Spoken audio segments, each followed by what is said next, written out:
Hey guys, thanks for joining me in the shop today. Rob from Stop Time in Norton. Today we're going to talk about an MPC set that is stunning. This is the Chessie Steam Special set that was produced in 1980, and I remember when I was a kid seeing this set, and I just thought it was absolutely beautiful. It's always been one of my favorite sets that they did under the MPC era of 70 to 1986. Real quick, I will talk about, I had a customer yesterday ask me about, and this is a Lionel guy, asked me, what is MPC? You know, and I talked about this a little bit. Maybe we'll do a video on all MPC and the history of Lionel. But in 1969, Lionel was sold to General Mills, which was MPC was a division of that. And if you remember the plastic model kits, cars, you know, Revell monogram, and then there was MPC. So General Mills had the vision of the company, which is General Mills did obviously the cereals and that type of thing, which was MPC, which was Model Product Company. So, and then they broke off into another division, which was the Fundamental Group. So MPC was basically owned by them from 1970, late 69, 70 up till 1986, and then it was sold again. So the MPC era is basically 70 to 86. Some guys consider MPC up and even to the late 80s and 90s, but I think technically, again, I think technically it was 86. But anyways, getting back on this set, the MPC era, this was made in 1980. This is the Chessie Steam Special. This is when they reissued the Berkshire. So every year, if you look at the history of the MPC era, you know, they come out with one of the first big steams was the 8602 New York Central, which was basically a reissue of like a 2055.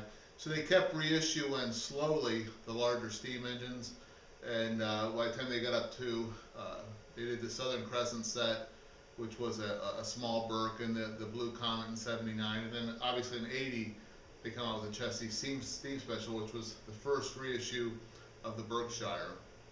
What makes this interesting, not only is it a reissue of the Berkshire, is, and I talked about this earlier, what I thought was interesting with the MPC steam engines is they were putting color on them for the first time. There was no post-war engines painted green or blue or had this kind of decorative to this degree. So when this engine came out in 1980, again, this was stunning. I mean, I talked about how beautiful the graphics they did, but you know, obviously they had the white front on it, and we looked at the Union Pacific, the FAR 2 set, and when I got into kind of details, that was 1980 also.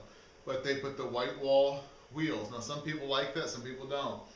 I know some guys say it has that American Flyer look to it, which it kind of does, but it's different, and I think it definitely kind of classes it up a little bit. And then, like I talked earlier about the graphics, when you look at like the graphics on the tender, I mean, it's just gorgeous. I think the colors are gorgeous, and I think they did a real nice job.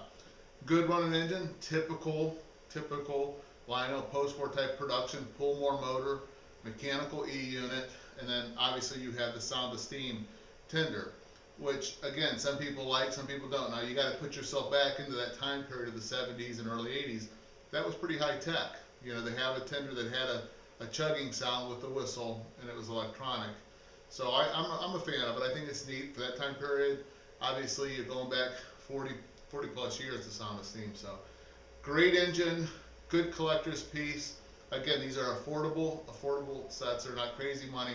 This would be a great place to start. If you're getting into Lionel and you like the older stuff, you can pick this up. It's very bulletproof, good running, quality equipment.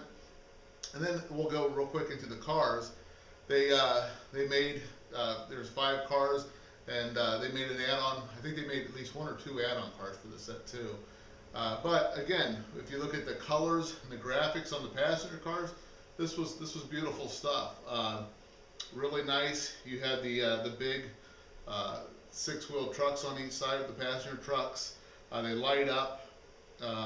So when you see this set together, you know, the colors and graphics are gorgeous. So this box, again, Lionel did more like the picture boxes on some of their steam engines, which is kind of a dated look a little bit now. But if you look at them, I still think it's kind of interesting, and they're attractive and they're kind of interesting to look at and see the different stuff they were promoting back at that time period. So again, this is a good set. If you have this set, I think it's one of the finer ones that was made in that time period. I think it's one of the prettier ones. I'm a fan of Chesapeake System and C&O, and you know, obviously I'm here in Ohio, and as a kid I seen a lot of this stuff running to C&O and New York Central and Erie. That was common around the Akron, Ohio area at that time period. So that Chessie with the cat I thought was, I remember as a kid saying I liked it. So anyways, I hope you got some information. If you're looking for this is as far as when you're looking at these kind of things, typical Lionel stuff to look at. Obviously you want to make sure, you know, the front of the steam engine's intact, hasn't been dropped, the back here, common stuff on typical Lionel steam engines. Ears are in place, paint scheme's good. You want to check sometimes if it's important to you that solid steam works on it, and check the steps on the tender, just common Lionel stuff. But besides that, it's a good product with basically it's dependable and very little issues here. So hey, if you're ever in Ohio, look me up. I'm Rob from Stop Time. I'm in Norton, 15 to 20 minutes west of Akron. And if you like these videos and you like hearing about Lionel, you know, like and subscribe to my page. And you can call me anytime. And for the shop hours, 330-825-4206. And if you want to see product there for sale, I have stuff on eBay. It's under Stop Time Co. STOPTIMECO. And hey, remember, Lionel is an investment in happiness. Happy Mountain Railroading, guys. Thanks.